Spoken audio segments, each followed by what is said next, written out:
Good afternoon. It's 3:32. We will call the meeting to order of the Redevelopment Commission on Thursday, September 18th. First order of business is to approve the minutes. I've been made aware that there's a correction to the minutes, just that Mari Swain is listed as present and actually was not here. So is there a motion to approve the minutes with that correction? So moved. Thank you. Is there a second to that motion? Second. Thank you. All those in favor of approving the minutes? Aye. Aye. Any, all those opposed or abstentions? The minutes are approved. Next order of business is to approve the claims, this month's claims. Is there a motion to approve the claims?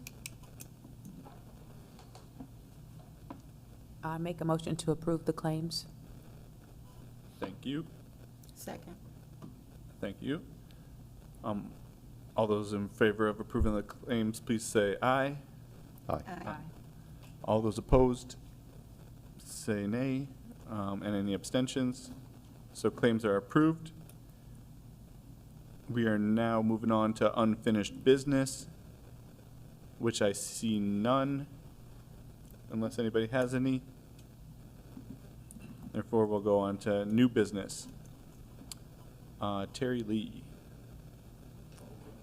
Sure. I have a copy of the agenda, so I didn't know when I was going to be up.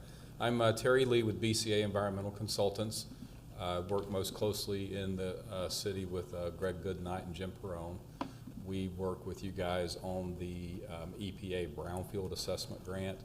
We're now working on the second one in a row. We have one from 19 to 2023. We worked on, looks like we had 7 phase 2s. We did 6 phase 1s and a couple cleanup remediation plan that we presented on different properties in the community. That was a $300,000 grant. It finished out on time, and we closed that one in 2023. We reapplied in 23 for a second round of this time $400,000. We've done work on that for you on Hawkins Road, Post Road, Lee Road, Otis Avenue, the cinder track at the school. That was a DNR property that I think the city's going to work its way into. And then we have 3 properties on Oak Landon Road right now that we're getting ready to start probably phase 1s on within a couple of weeks. So on the second grant, we have, of the $400,000 grant, we're about halfway through it time-wise, and we're about halfway through it money-wise. So you guys are doing great. You're kind of on target with that one. Actually, if we get to the point by September of next year where we've spent 70% of the total grant amount, we could apply for you guys as early as next fall, and hopefully kind of keep there from being a gap in funding. This is really good for projects where you need the environmental site assessments done, and maybe the owner or maybe the developer, maybe the owner doesn't want to put the money up, maybe the developer would, it might make a difference in whether or not he's willing to move forward with the project. So it's an economic development focused grant you guys have. It also helps us with any concerns of public health where they may exist. So just wanted to raise your awareness of it.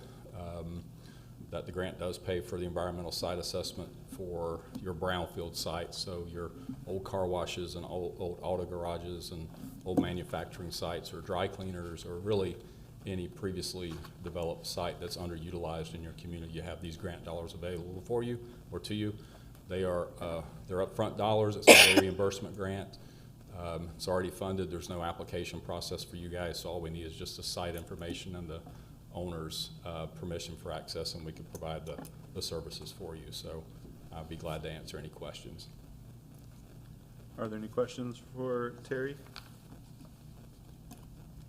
I have 2. You say grants, which is different than contracts. Is this money that's coming from the state or the federal government? This is federal. This is Environmental Protection Agency, US EPA. Okay.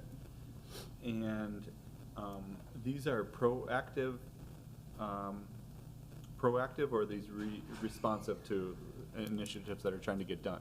It depends on how the city wants to use them. It's available for any use, whether it's well, first of all, I would say if the city is looking to acquire any property, you should use it to do your environmental due diligence before you acquire the property as part of your closing process.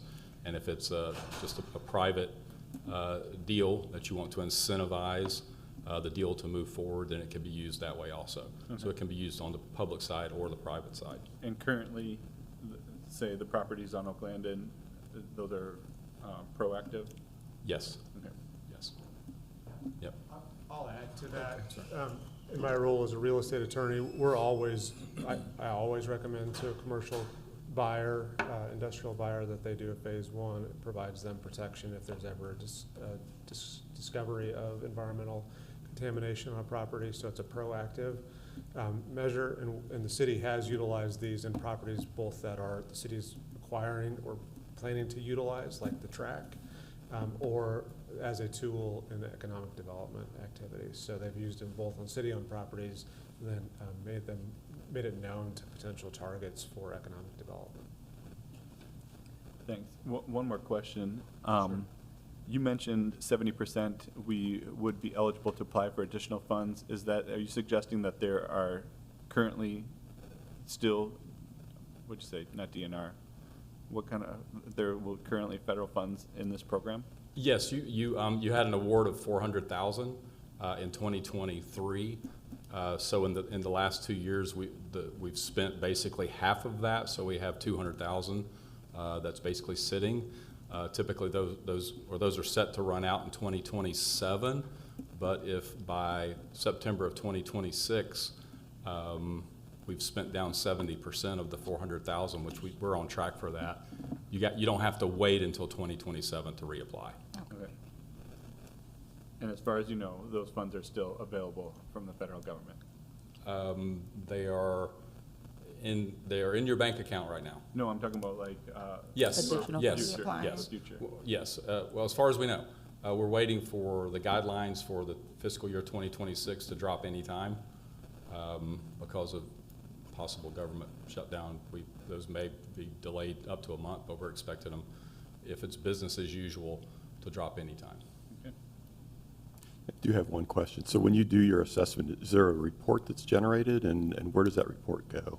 It goes to the EPA, it goes to our contact with the city, who has been Renee, and now it's both Jim and Greg, and then it goes to the property owner. Great. Thank you. All right. Thank you, Terry. You're welcome. Thank you, guys. Next item is the executive director's report. I am not the executive director, but I will be giving his report today. Before we do that, one item that probably fits under new business that I raised to Craig and Michael's attention before the meeting. The Redevelopment Commission has under contract HWC Engineering for design services work on Pendleton Pike, namely on the medians, working on those medians. There was a task order 4 that was delivered in August, and I went back in the July and August minutes and did not find that the commission had previously reviewed and or approved that task order 4. It has been executed. It is an amount not to exceed $29,000, and the purpose of that task order is to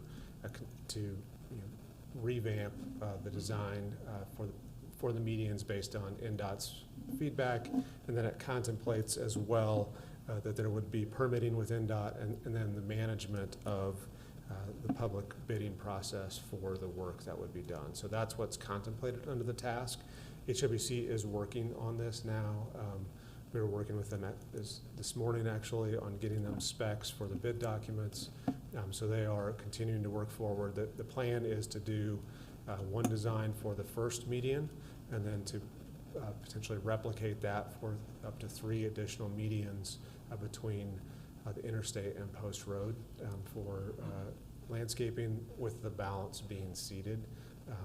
And the hope to be that would be done in the fall planting season, if we can squeeze it in, or in the spring, so that you would not have another summer of overgrown medians. So I would request that the commission ratify Greg's execution of the August 6th task order number 4. So that would take a motion and a vote of the commission. Before we take a motion, can you remind me, this is redevelopment commission funds, so they Correct. do or do not need to be approved by the Common Council. You have the sole authority to execute these documents and to pay these, which is what you do through your claims process. All right. Any other questions before we take a motion to approve the contract with HDC? Okay, do I hear a motion? So moved. Second? Second.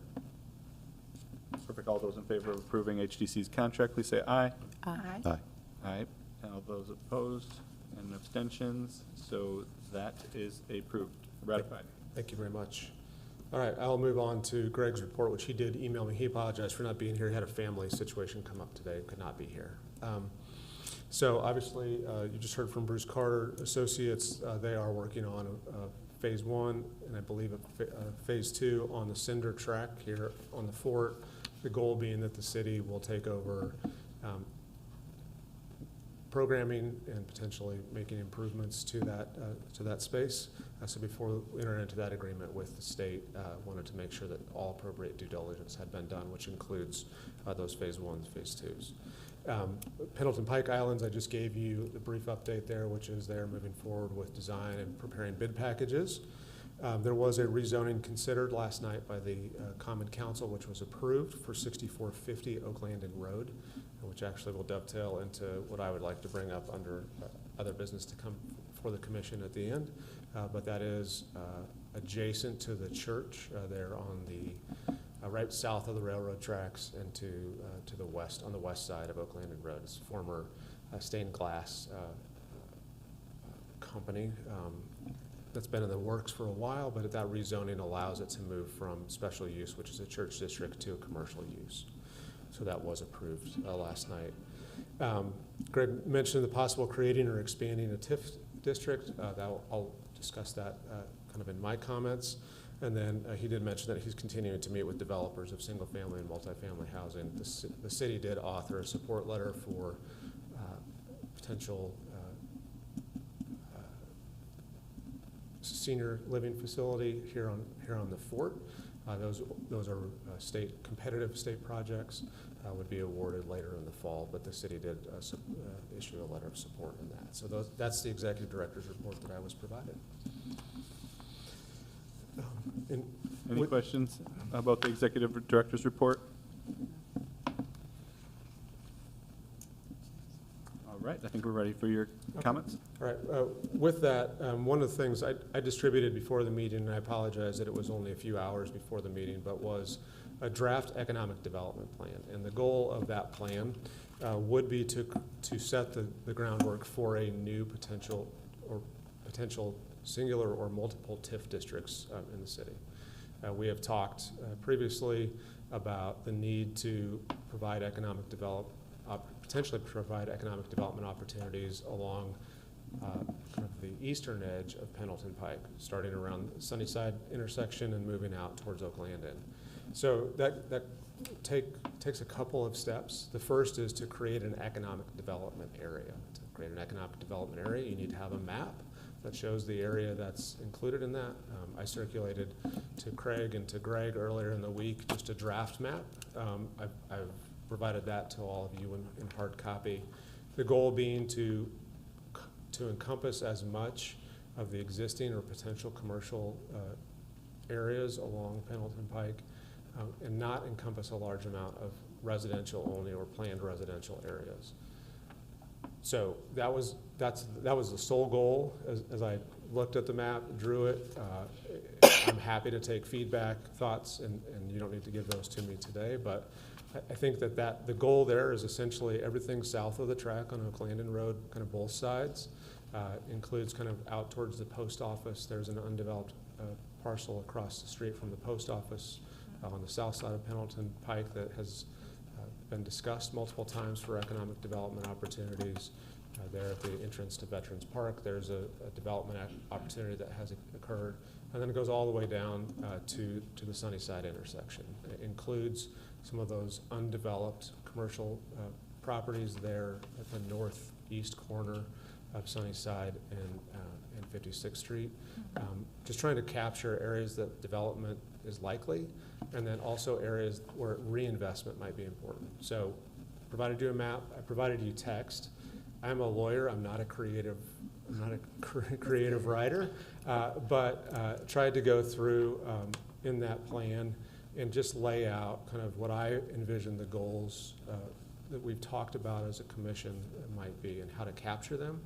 The 4 goals I kind of included in there. I did include housing as a goal in there, and that's because economic development areas can have housing TIFs, but you have to include that as part of your plan. So proactively, I included in there. In other communities, we've had to go back and reactively include it into an economic development plan. So I proactively included it in there. And then there are findings that are included in that economic development plan. Those are the statutory requirements that you must find that will be accomplished by this plan. So it's a 6-page document or so. You will need to consider that and adopt that. Not asking you to do that today, but would propose that you review it, provide any comments and feedback, and then we can have it as a potential agenda item at next month's meeting. The goal would be, it then has to go to the council in Lawrence because the council serves as their own plan commission. It would only go to the council. In most communities, it has to go to the plan commission and to the council, but here it would go only to the council for their review and consideration. They have kind of a narrow review, essentially that it doesn't conflict with the comprehensive plan for the area, and that it doesn't conflict with any other known plans, economic development plans for the area. So it's kind of a narrow review, but that would lay the groundwork for potential future TIF districts. TIF district, you have to go through a similar kind of process where you adopt it, the council then reviews it, and then you have to hold a public hearing and pass a confirmatory resolution. That can be done in roughly 45 days or so. But this would set the stage for that to happen. The creation of an economic development area is not the creation of a TIF district, so we're not TIFing the entirety of this. If and when you ever determine that you wanted to create a TIF district, you don't have to TIF all of this. But you have to be in an economic development area in order to create an allocation area or a TIF district. So that's about, 30 pages of code that I've just distilled down into a couple minutes. But happy to answer questions, or happy, between now and next month's meeting to answer any questions that come up. But wanted to get those to you for your review and consideration with the goal of having this considered and potentially adopted before the end of the year. Thank you. Are there any questions about the map and the process? Very detailed. I have one quick question. Yeah. Does anyone know what's at the northwest corner of 65th and Pendleton Pike? 65th is the road that goes to the post office. So I'm talking about the other side of Pendleton Pike. What's your question? Yeah, Does anyone know what's there? so I included the parcel that is like the old family video. That's included. That's at the Okay. southwest corner. The northwest corner, they're mostly single family looking structures. There used to be an antique store on that hard corner. I'll be honest, I haven't looked at it the last time I drove by it. I don't know if it's vacant still, but I think it, I think think still it's vacant. Still closed, yeah, vacant. So that's why I did not include that parcel. You certainly could, but I didn't include it because it's not commercially utilized currently. It's kind of an awkward little corner there. And then there's a church building on the next parcel as you continue out further northwest or northeast. So I did not include those parcels just because it didn't seem like those were primed for economic development activities. But certainly those are the types of things I would encourage you to go through and say, hey, yeah, we should include this or should not include that. I wanted to be contiguous, so I chose the residential uses south of Pendleton Pike to include in the economic development area versus those north, simply because many of those front on Pendleton Pike and reuse could be a potential versus those that are contained in the neighborhood, and I didn't think were likely to be economic development activity, commercial economic development activity in the future. There's also, those lots are full, that's a well-established neighborhood, and I didn't think there was a lot of infill development that might occur there. So that's why I didn't include those on the north side of Pendleton Pike as you head between kind of the nursery and the RVs. And just to clarify, the kind of the upper left, or sorry, the upper right corner of the south page and the lower left corner, those are contiguous and joined there? That was the goal, yes. Okay. Trying to figure out how to do it in a way that made sense. Across two pages, yeah, Yeah. it's difficult. I couldn't, when I put it all on one page, it was so small you couldn't see parcel lines, so I was trying to figure that out. What we would do is generate actually a parcel list, probably, a parcel number list that would be attached in addition to the map. That way, there's no confusion of, does that line include or not include that parcel? And I'll point out at Sunnyside and 59th Street, the reason that the Myers Plastic building and the parcel to the south are not included is because those are in a standalone TIF already. So that is one of, that TIF already exists. And so that's why that property, you cannot have a property in two economic development areas. At 59th and Sunnyside? Yes, at the northwest corner. The map I sent to you, Craig, on Monday did not have that because I was looking for the boundaries of that TIF. So it is in, both of those parcels are included in that TIF. I also did not include the Walmart building or the Walmart outlots. So that would probably be something for you to consider whether you thought it was appropriate to include that parcel or not.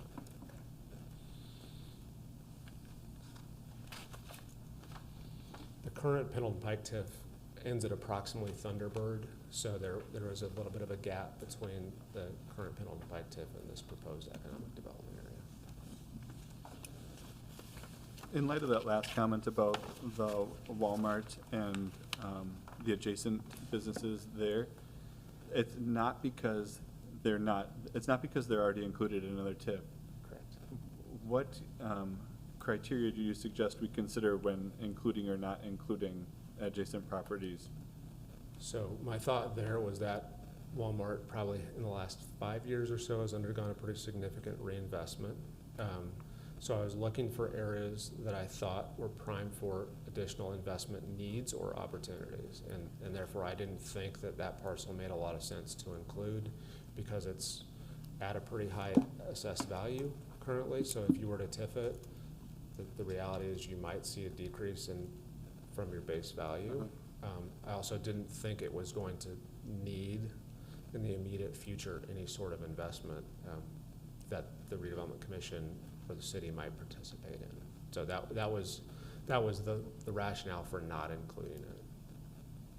And you did say something about continuous, so it wouldn't make sense to skip that and then consider the other businesses moving down towards 56th Street on the other side of Walmart? You could do that. I mean, it's certainly, one of the things that we've talked about doing is whether or not you want to pair the existing Pendleton Pike TIF with properties, or prune, I'm sorry, the wrong P word. Prune the existing Pendleton Pike TIF for those parcels that are dragging down the base value. So you could do it so there will be probably a little bit of a pumpkin smile in the Pendleton Pike TIF, if in fact you choose to do that, where you're working around parcels. So that's certainly allowable. I don't think it would be allowable to have parcel, no contiguity, and then next parcel. I think they need to be attached. I think that otherwise you're just kind of picking and choosing, and it's not really an area. It's more of parcels we like versus parcels we want to incentivize. You could certainly create your own economic development area for a smaller number of parcels if that was something you wanted to do. But that was how I used just kind of where I thought starting and stopping made sense. I mean, you can certainly include the vet's office and the Starbucks center there. That could be another, you could come over a little bit further. You could certainly get to like the AAA heating building and some of those things if you wanted to do that. But again, a map for discussion, obviously it's generated that already. Okay. Any other questions for Russell?